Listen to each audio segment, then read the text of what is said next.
जय हिंद साथियों, आप सभी का ब्रह्मोस क्लासेस में स्वागत है। तो दोस्तों चलते हैं टॉपिक पर, बात करते हैं। कल लाइट चली गई थी, कोश का सिद्धांत के बारे में पढ़ रहे थे। स्पेशल ग्रुप डी के लिए एक साइंस की क्लास लेकर आया हूं मैं दोस्तों। इसको लेते रहना दोस्तों, इससे बाहर नहीं जाएगा कुछ भी। बायोलॉजी का क्वेश्चन इससे बाहर नहीं जाएगा, ये मैं कह रहा हूँ दोस्तों। और कल लाइट चली गई थी दोस्तों अपनी, इसलिए क्लास को वहीं पे बंद कर दी थी मैंने। तो चलते हैं दोस्तों, टॉपिक पर बात करते हैं। कल रोडोल्फ विर्चो के बारे में पढ़ रहे थे दोस्तों। तो चलते हैं दोस्तों, उस पर बात करते हैं कि रोडोल्फ विर्चो ने क्या कहा था दोस्तों। तो चलते हैं दोस्तों, हेडिंग डालो दोस्तों रोडोल्फ विर्चो, हेडिंग डालो दोस्तों रोडोल्फ विर्चो। कोश का सिद्धांत के बारे में पढ़ रहे थे।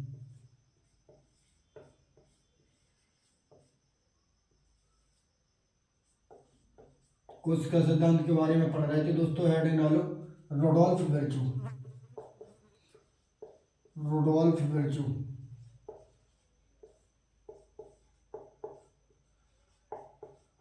अगर आपसे पूछे दोस्तों इन्होंने क्या किया था, दोस्तों रोडोल्फ विर्चो आए दोस्तों, और इन्होंने कोश के सिद्धांत के बारे में सुधार किया था।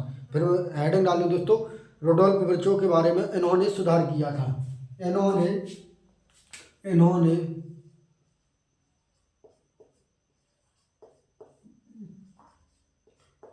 कोश का सिद्धांत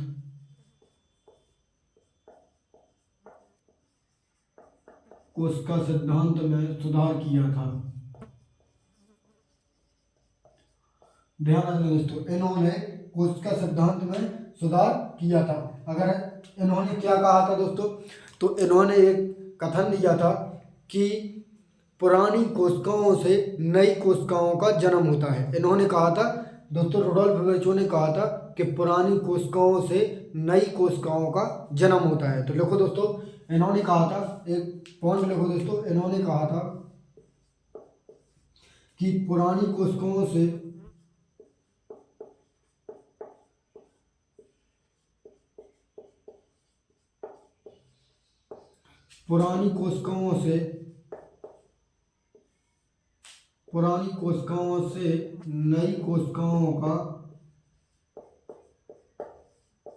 नई कोशिकाओं का जन्म होता है। ध्यान रखना दोस्तों, ए रोडोल्फ विर्चो ने कहा था कि पुरानी कोशिकाओं से नई कोशिकाओं का जन्म होता है। तो दोस्तों ध्यान रखना ये बात। अगर आपसे पूछे नई कोशिकाओं का जन्म कैसे होता है दोस्तों, तो ध्यान रखना दोस्तों, अगर आपको पता होगा, जैसे आपके मम्मी पापा हैं दोस्तों, तो उन्होंने आपको जन्म दिया, आप और किसी के पिताजी बनोगे, माँ बाप बनोगे। तो इससे मतलब जैसे जे आपके पिताजी हैं, जे आपकी माता है दोस्तों। ध्यान रखना, जे पिता है और जे माता है, तो इन दोनों के मिला के आपका जन्म हुआ। आपका जन्म हो गया, तो एक पुरानी कोशिका हो गई, एक जे नई कोशिका हो गई। अब इनके बच्चे होंगे, अब तुम्हारे बच्चे होंगे, फिर बच्चों के बच्चे होंगे। इससे मतलब एक लाइन बाई लाइन चलता रहता है दोस्तों। मतलब पुरानी कोशिकाओं से नई कोशिकाओं का जन्म होता रहता है। इससे ध्यान रखना दोस्तों। अब इसे रब कर देते हैं दोस्तों। अब देखो दोस्तों, कोशिका के प्रकार कितने होते हैं। अगर आपसे पूछे दोस्तों कोशिका के प्रकार कितने होते हैं, तो ध्यान रखना दोस्तों, कोशिका के प्रकार दो होते हैं दोस्तों। एक होता है प्रोकैरियोटिक सेल, एक होता है यूकैरियोटिक सेल। देखो दोस्तों, कोशिका के प्रकार, कोशिका के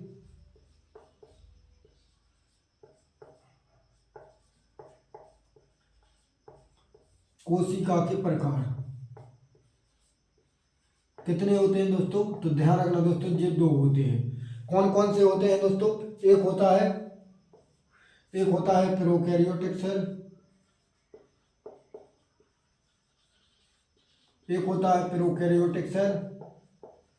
और एक होता है यूकैरियोटिक सेल होता है। तो ये कोशिका के दो प्रकार होते हैं दोस्तों, एक प्रोकैरियोटिक सेल और एक यूकैरियोटिक सेल। इसे क्या कहते हैं हिंदी में? तो दोस्तों ध्यान रखना दोस्तों, इसे क्या कहते हैं हिंदी में? इसे अकेंद्रीय सेल कहते हैं, इसे अकेंद्रीय कोशिका कहते हैं और इसे सकेंद्रीय कोशिका कहते हैं, इसे सकेंद्रीय कोशिका कहते हैं। ध्यान रखना दोस्तों। अब इन दोनों में अंतर देखते हैं दोस्तों कि इसमें क्या पाया जाता है और इसमें क्या पाया जाता है दोस्तों। तो ध्यान रखना दोस्तों, अगर आपसे पूछे दोस्तों जो प्रोकैरियोटिक सेल है, ध्यान रखना दोस्तों, ये पी लगा है इसमें प्रोकैरियोटिक, तो ध्यान रखना दोस्तों, पी से पुरानी और प्राचीन, मतलब ये पुरानी कोशिका है दोस्तों। ये प्रोकैरियोटिक सेल अकेंद्रीय कोशिका, ये पुरानी कोशिका है और ये नई कोशिका है, ये विकसित कोशिका है, ये प्राचीन कोशिका है। तो लिखो दोस्तों, ए प्राचीन कोशिका है, ए प्राचीन कोशिका है। पहला पॉइंट लिखो, ए प्राचीन कोशिका है, ए प्राचीन कोशिका है। और दोस्तों ए कौन सी है? ए विकसित कोशिका है, ए विकसित कोशिका है, ए विकसित कोशिका है। ध्यान रखना दोस्तों, जो यूकैरियोटिक है ये नई कोशिका है, मतलब जो विकसित कोशिका है, और ये प्राचीन का मतलब होता है दोस्तों, प्राचीन का मतलब होता है पुरानी कोशिका दोस्तों। अब दूसरा पॉइंट लिखो, जो प्रोकैरियोटिक सेल है दोस्तों, जी पुरानी कोशिका है, एक मैं बता चुका हूँ, इसमें केंद्रक नहीं पाया जाता था दोस्तों। पहले इसमें केंद्रक नहीं पाया जाता था। अगर आपसे पूछे केंद्रक नहीं पाया जाता था तो फिर क्या पाया जाता था? तो ध्यान रखना दोस्तों, इसकी जगह न्यूक्लियोइड पाए जाते थे, इसमें केंद्रक नहीं पाए जाते थे, इसमें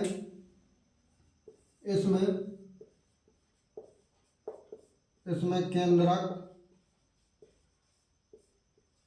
नहीं पाया जाता है, इसमें केंद्रक नहीं पाया जाता है और इसमें केंद्रक पाया जाता है,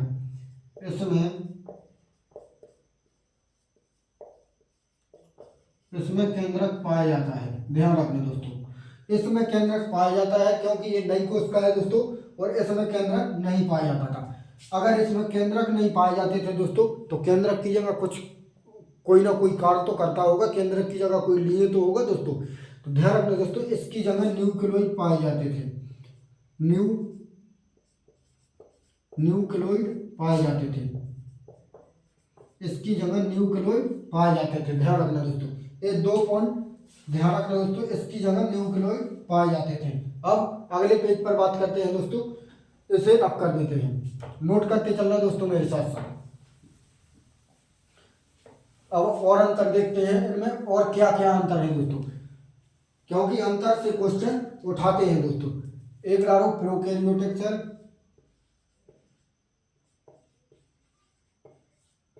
एक प्रोकैरियोटिक और एक यूकैरियोटिक,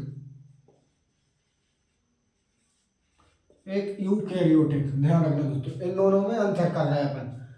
अगर आपसे पूछे दोस्तों जो प्रोकैरियोटिक सेल है इसका डीएनए कैसा होता है, तो ध्यान रखना दोस्तों, जो पुरानी कोशिका है इसका डीएनए एक सर्पिला आकार में होता था। ध्यान रखना दोस्तों, इसका डीएनए दोस्तों, इसका डीएनए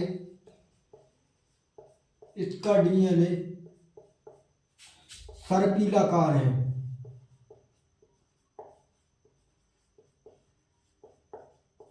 इसका डीएनए सर्पिलाकार है। ध्यान रखना दोस्तों, अगर आपसे पूछे जब इसका सर्पिलाकार डीएनए है तो इसका कैसा है दोस्तों, इसका एक रेखित डीएनए है दोस्तों, इसका एक रेखित डीएनए है,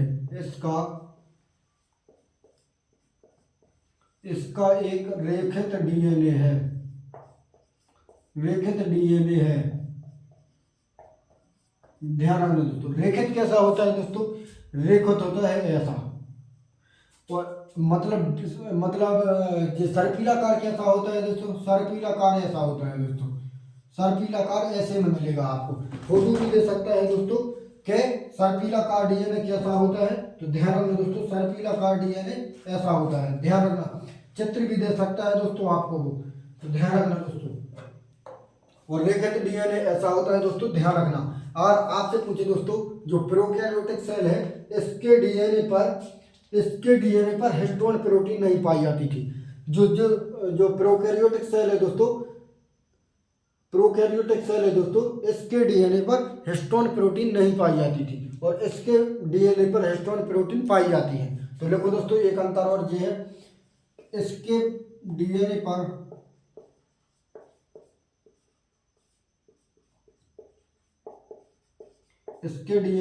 हिस्टोन प्रोटीन नहीं पाई जाती है। इसके डीएनए पर हिस्टोन प्रोटीन नहीं पाई जाती है और इसके डीएनए पर हिस्टोन प्रोटीन पाई जाती है। इसके डीएनए पर हिस्टोन प्रोटीन पाई जाती है।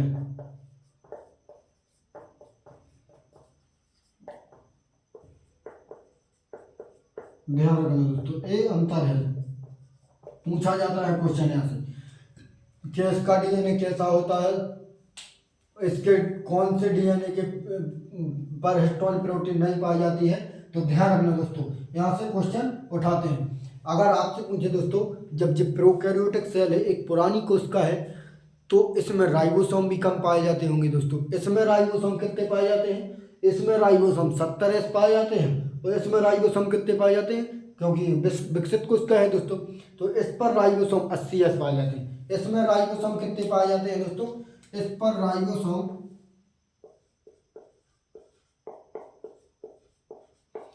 राइबोसोम कितने पाए जाते हैं? तो ध्यान रखना दोस्तों, 70S। और इस पर राइबोसोम कितने पाए जाते हैं? तो ध्यान रखना दोस्तों, इस पर राइबोसोम कितने पाए जाते हैं? इसमें 80S राइबोसोम पाए जाते हैं। विकसित कोशिका है दोस्तों ये। अब आप देखो, एक अंतर और दोस्तों, जो प्रोकैरियोटिक सेल है दोस्तों, इसमें झिल्ली युक्त कोशिका नहीं पाए जाते हैं। मतलब कैसी झिल्ली? जैसे ये कोई कोशिका है, जैसे ये केंद्रक है दोस्तों, ये कोशिका है, तो ये केंद्रक है, तो इसके ऊपर दोस्तों कोई झिल्ली नहीं होगी। इसके ऊपर कोई ऐसी झिल्ली नहीं होगी दोस्तों, इसमें ये नहीं पाई जाती है। ध्यान रखना दोस्तों, इसमें झिल्ली युक्त कोशिकांग नहीं पाए जाते हैं। इसमें झिल्ली युक्त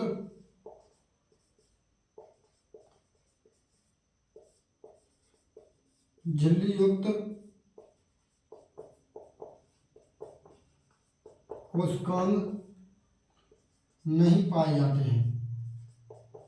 ध्यान रखना दोस्तों, इसमें झिल्ली युक्त कोशिकांग नहीं पाए जाते हैं और इसमें दोनों प्रकार के पाए जाते हैं। ध्यान रखना दोस्तों, इसमें झिल्ली युक्त कोशिकांग भी पाए जाते हैं और गैर झिल्ली युक्त भी कोशिकांग पाए जाते हैं। तो ध्यान रखना दोस्तों, इसमें दोनों पाए जाते हैं। इसमें दोनों पाए जाते हैं। ध्यान रखना दोस्तों। अगर आपसे पूछे अंतर थे दोस्तों, अंतर को पढ़ लिया है, इसे रब कर देते हैं दोस्तों। अब पढ़ते हैं दोस्तों कि झिल्ली युक्त कोशिकांग एक कौन कौन से होते हैं। तो ध्यान रखना दोस्तों, ये लिखाते चल रहा हूँ दोस्तों, ये मोस्ट इंपोर्टेंट है। कोशिका से क्वेश्चन जरूर उठाएगा वो इस बार, वो अगली बार भी उठाया जाता है। एक क्वेश्चन तो हर सब्जेक्ट में उठाया जाएगा दोस्तों, पक्की बात है ये। अब देखो दोस्तों, झिल्ली युक्त कोशिकांग कौन कौन से होते हैं। अब देखो दोस्तों, झिल्ली युक्त कोशिकांग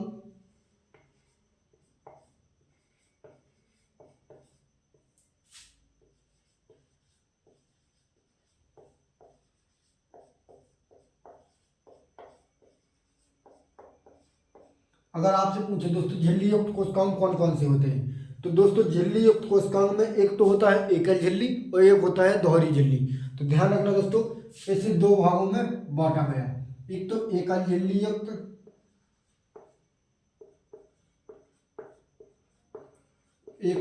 युक्त कोशिकांग, एक लिखो दोस्तों एकल झिल्ली और एक लिखो दोहरी झिल्ली युक्त। एक लिखो दोस्तों जो है दोहरी झिल्ली युक्त, एक एकल झिल्ली युक्त। अगर आपसे पूछे दोस्तों, जो एकल झिल्ली युक्त होते हैं वो कौन कौन सी होते हैं? तो ध्यान रखना दोस्तों, एकल झिल्ली युक्त एक तो गोल्गी काय होता है दोस्तों, एक आपने गोल्गी बॉडी सुना होगा जिसे ट्रेपेकोपोलिस कहते हैं दोस्तों। एक होता है गोल्गी बॉडी और एक होता है ईआर अंतः प्रदब्य जालिका, एक होता है अंतः प्रदब्य जालिका। तो दोस्तों ये होती है एकल झिल्ली युक्त। तो लिखो दोस्तों, एक होता है गोल्गी काय, एक होता है गोल्गी काय, एक होता है दोस्तों गोल्गी का एकल झिल्ली युक्त और एक होता है अंतः प्रदब्य जालिका। आगे पढ़े हुए दोस्तों इन्हें अंतः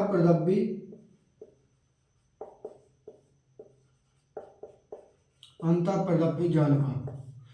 अगर आपसे पूछे दोस्तों एकल झिल्ली युक्त गोल्गी का हो गया और एक हो गया अंतःद्रव्य जालिका। अगर आपसे पूछे दोहरी झिल्ली युक्त कौन कौन से होते हैं तो ध्यान रखना दोस्तों, ट्रैक याद रखना, एक होती है महक ट्रैक होती है दोस्तों महक। माँ से होता है माइट्रोकॉन्ड्रिया, हा से होता है हरितलवक, का से मतलब हरितलवक मतलब वर्णक होता है। तो इसमें आ जाएंगे सारे वर्णक और इसमें ये होता है केंद्रक दोस्तों। ध्यान रखना दोस्तों, अगर आपसे पूछे दोस्तों दोहरी झिल्ली युक्त होता है एक तो माइट्रोकॉन्ड्रिया,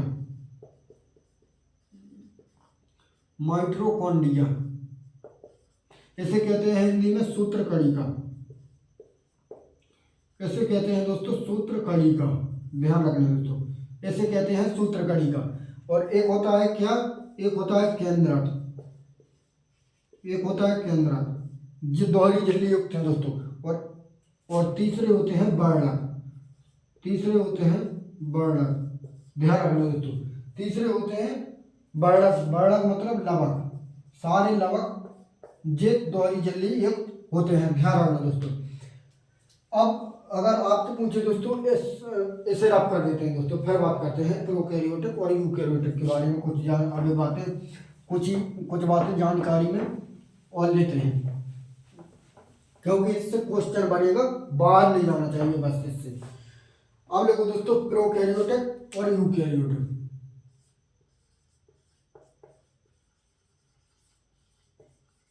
प्रोकैरियोटिक और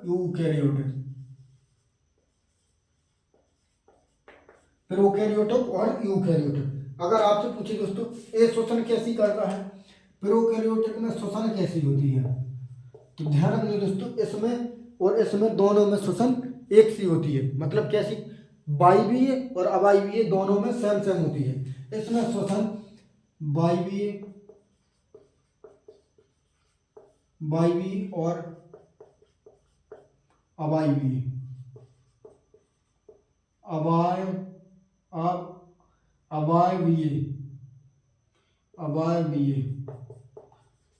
और इसमें भी ऐसी होती है दोस्तों वायवीय और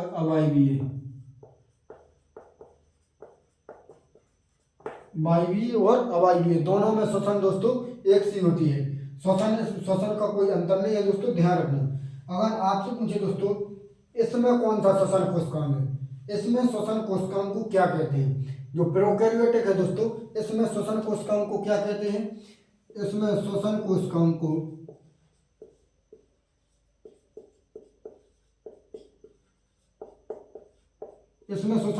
को क्या कहते हैं? तो ध्यान रखना दोस्तों, प्रोकैरियोटिक सेल में श्वसन कोशिकांग को मीजोसोम के नाम से जानते हैं।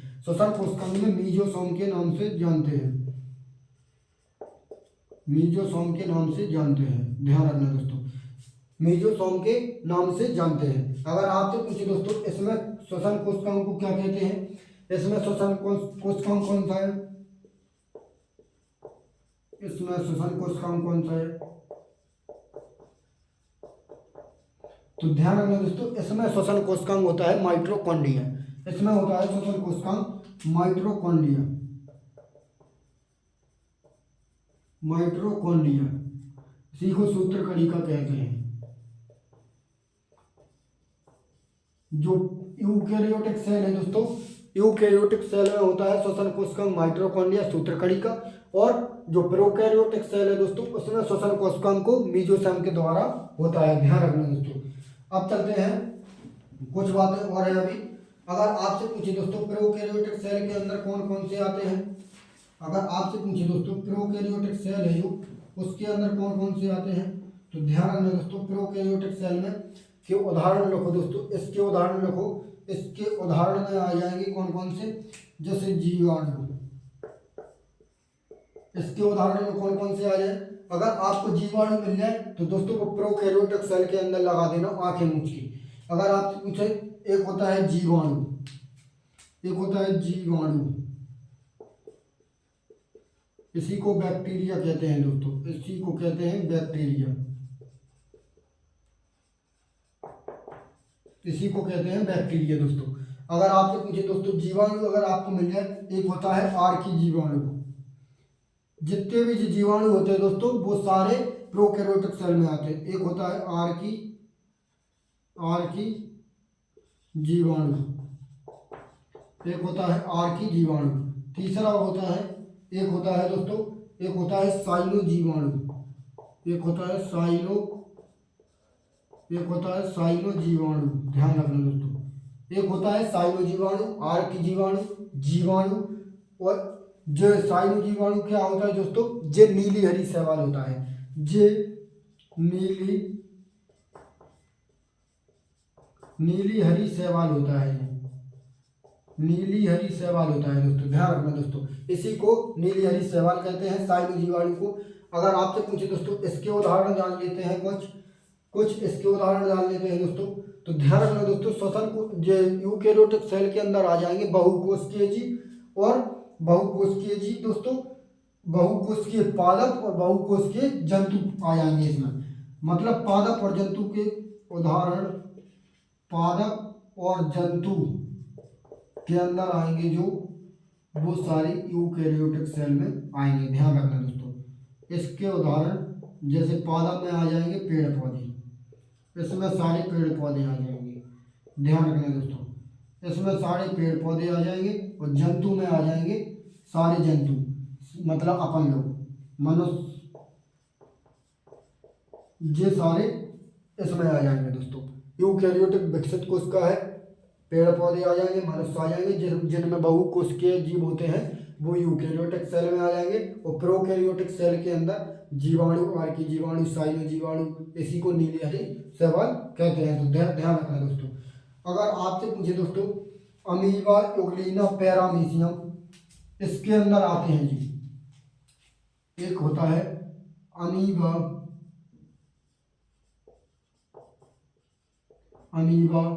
यूग्लिना,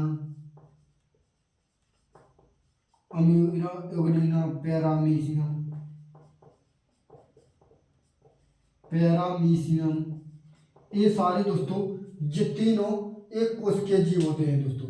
ये तीनों एक कोशिकीय जीव होते हैं, ये एक कोशिकीय जीव होते हैं।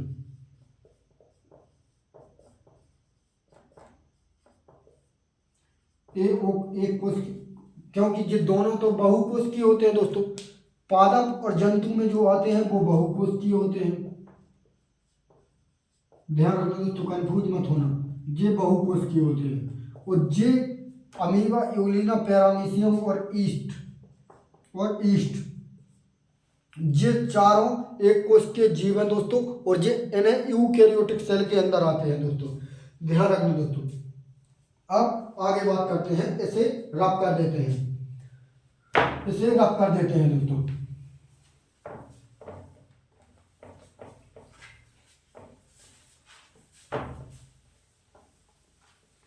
अब पढ़ने वाले हैं दोस्तों कोशिकाओं के बारे में पढ़ने वाले हैं। कुछ जो कोशिका जैसे दोस्तों लाइसोसोम, गोल्जी बॉडी, ये सारे कोशिकाओं के अंदर आते हैं। तो कोशिकाओं के बारे में पढ़ने वाले हैं,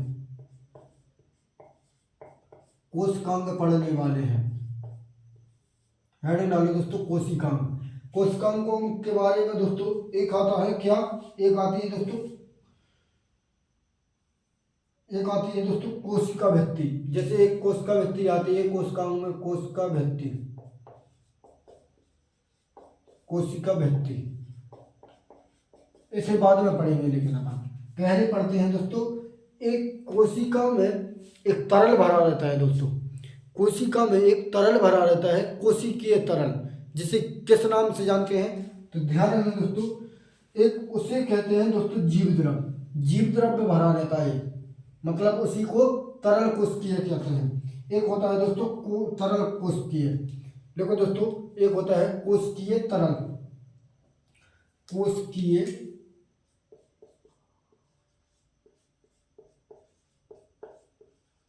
एक होता है कोशिकीय तरल, एक होता है कोशिकीय तरल। कौन सा होता है? तो वो होता है दोस्तों जीव द्रव, वो होता है जीव द्रव, वो होता है दोस्तों जीव द्रव।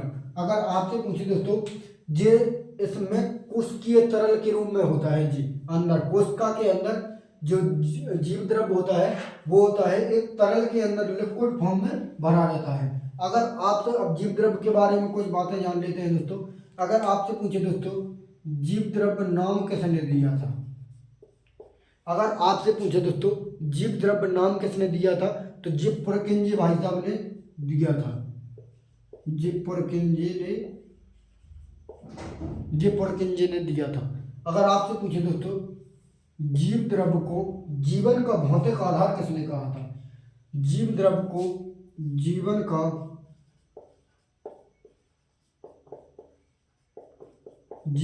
भौतिक आधार किसने कहा था?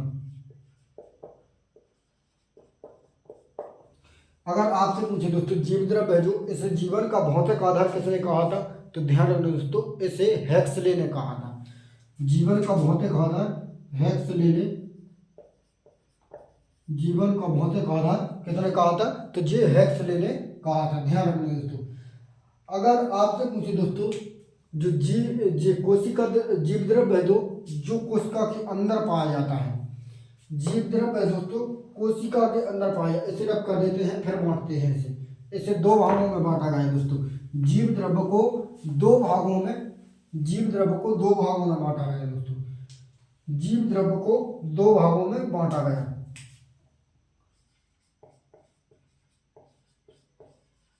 जीव द्रव को दो भागों में बांटा गया दोस्तों। एक कौन सा? एक तो होता है दोस्तों कोशिका द्रव, एक होता है दोस्तों कोशिका द्रव, एक होता है दोस्तों कोशिका द्रव, और एक होता है क्या? एक होता है केंद्रक द्रव, एक होता है केंद्रक द्रव, एक होता है दोस्तों कोशिका द्रव और एक होता है केंद्रक द्रव। इसे जीव द्रव को दो भागों में बांटा गया। अगर आपसे पूछे दोस्तों सर्वाधिक कोशिकांक किसमें, जी तो दोस्तों केंद्रक में पाया जाता है, मतलब इसका नाम ही देखो केंद्रक है दोस्तों। तो एक केंद्रक में पाया जाता है, मतलब अंदर पाया जाता है बीच में। वो जी होता है दोस्तों कोशिका, जी होता है कोशिका द्रव। तो सर्वाधिक कोशिकांक इसी में पाए जाते हैं दोस्तों, सर्वाधिक कोशिकांक इसी के अंदर पाए जाते हैं। इसमें दोस्तों सर्वाधिक कोशिकांक इसी में पाए जाते हैं, सर्वाधिक कोशिकांक इसी में पाए जाते हैं।